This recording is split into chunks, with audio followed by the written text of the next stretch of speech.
Captain Midnight. This video is brought to you by Skillshare. Well, it looks like it finally happened. After literally years of speculation and one quick mention by Kevin Feige, the Fantastic Four are finally officially announced as joining the Marvel Cinematic Universe. It's being directed by Jon Watts, who most people who watch my channel will probably know from directing Homecoming and Far From Home. This kinda came as a surprise to me, since Peyton Reed, who directed the Ant-Man films, has been lobbying for years to get to direct an adaptation. A few years ago, I even made a video that delved into my ideas for it that were kind of using Reed's basic pitch as a springboard, a Fantastic Four film set in the 1960s. I still think that's a great idea, but with Reed not in the director's chair, I would say it looks pretty unlikely. So in this video, I wanted to talk about how they could handle a present-day Fantastic Four, and what kind of movie I think could play to Watts' strengths. Cool, the new Fantastic Four! Don't forget the change. Whoa, Dr. Doom is taking over the city! Who's gonna stop me?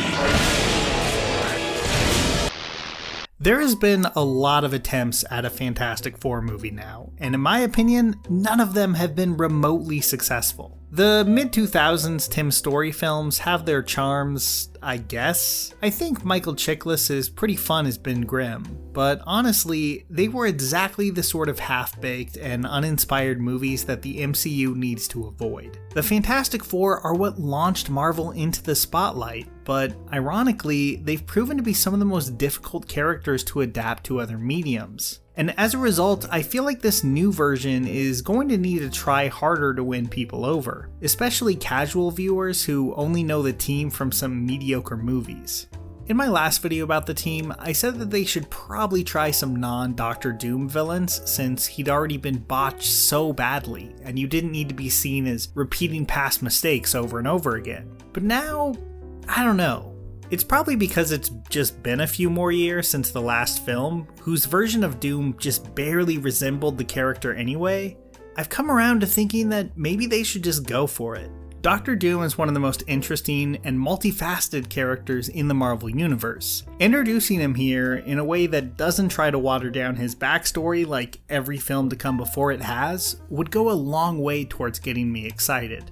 I think the previous Fantastic Four films all played it way too safe in their approach to Doom. The 2000s movies just awkwardly grafted his origin onto the Fantastic Four's accident, and the 2015 film saw him reimagined as a tech guy, and both managed to make him a lot less interesting than what they already had sitting right in front of them on the page.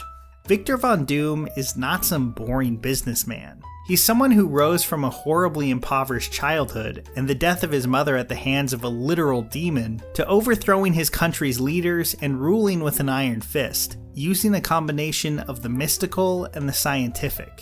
He sees magic and science not in opposition to one another, but almost as one and the same. Where Reed Richards was always the quintessential modern thinker, someone who values reason and rationality over all else, Doom doesn't see the world that way. He harnesses both the ancient and the modern, and lives by a code that's often brutal but well-meaning in his own twisted way. There's really for lack of a less grandiose word, majesty and dignity to Victor Von Doom that has managed to survive even the goofiest takes on him in the comics and the cartoons. And it's something that we've never once seen on the big screen. The MCU, unlike the older films, has already featured plenty of magic. So I'm hopeful that they'll embrace Doom and his origin in a way that no film before has. Saucer ramp is just ahead. Hold it! What are you robots doing here? We are programmed to keep anyone from taking the saucer. Then of course, there's the Fantastic Four themselves, and this is one area where I think Jon Watts could shine. As a director, people have complained about him not having much of a sense of visual style or flair. And I understand where they're coming from, but something I think he does handle well is having his cast play off each other in a believable, charming way. And capturing that camaraderie is super important in something like Fantastic Four. Now, the MCU usually handles humor well, but this film needs to be about more than just that. The Fantastic Four are a family, and so their squabbles and fights boil over to being personal far more than a lot of the other super teams. Honestly, they're kind of a mess, and that's what makes them unique. They care about each other deeply, but they can get on each other's nerves just as easily. I'm interested to see how they handle Reed Richards. The MCU is so packed with super geniuses already that making him feel distinct will be tough. One thing I've always found interesting about Reed is that he's always had this darker edge to his intellect. As we've seen in a lot of comics through the years, he's really just a few degrees off from being a supervillain himself, and I think that's an aspect of the character that hasn't at all been explored on screen. Sue Storm often gets the short stick in adaptations, and honestly, even though many fans would get really mad, I would be fine with them doing something completely unexpected with her, to find a way to make the character more impactful than she was allowed to be in the older films. Then there's the Human Torch, who I really hope they don't just reduce to a bunch of punchlines. I honestly think this is a character that could be huge for the MCU, because his brash personality and sense of humor fits so well with what the MCU does best, and his back and forth with Ben Grimm should be something this film is able to nail. There can be real emotional depth to these characters' fears and insecurities, especially when it comes to the Thing and the Human Torch. I hope that's something this movie is much more thoughtful about. Ben's self-loathing and Johnny's desire to prove himself go hand in hand with these characters, just as much as their banter and their powers do. And of course, there's the elephant in the room, Galactus, who is famously butchered beyond recognition in Rise of the Silver Surfer. I'll just say, I don't think we need him in this film. I'd rather keep the stakes smaller and introduce a more personal villain like Doom than jump straight into that cosmic end of things. That being said, it wouldn't surprise me if they started hinting at him here. Galactus is the perfect character to build into the next Thanos. That massive threat that can loom large enough to be the main villain of Phase 4 or 5. We obviously don't know much about this movie yet, and I'm sure some people will have their doubts about Jon Watts. But I can't help but be excited about an MCU Fantastic Four. The Marvel Cinematic Universe has been missing one of the cornerstones of Marvel for so long, and it'll be exciting to see what they come up with now that they finally have their hands on them.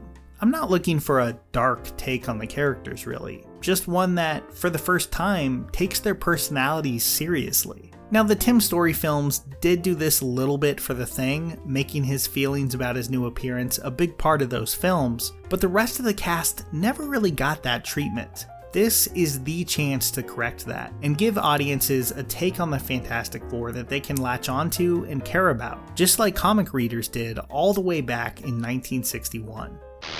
Genetically transformed, they become the most powerful superheroes of all time. So it's no secret that 2020 has been a pretty rough year, but with 2021 just around the corner, I'm feeling pretty good.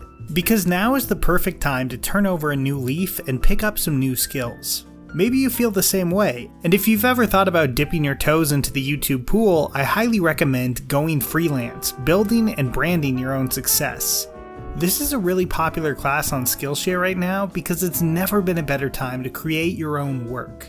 This gives you the tools to do that, as it effectively breaks down what you need to know when trying to get into YouTube or even pitching traditional media outlets. So bring color and creativity into your 2021 with Skillshare. The first 1,000 of my subscribers to click the link in the description will get a free trial of the premium membership, so you can explore your creativity on any subject from photography, art, business, and way more. Plus, an annual subscription is less than $10. Get started today and go to skl.sh/captainmidnight12201. That's skl.sh/captainmidnight12201.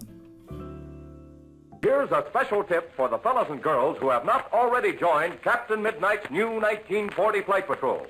You'd better hurry up and join at once because there's a big adventure ahead. The thing to do now is to get started because we're going to have not only barrels of fun, but loads of free gifts and prizes, too.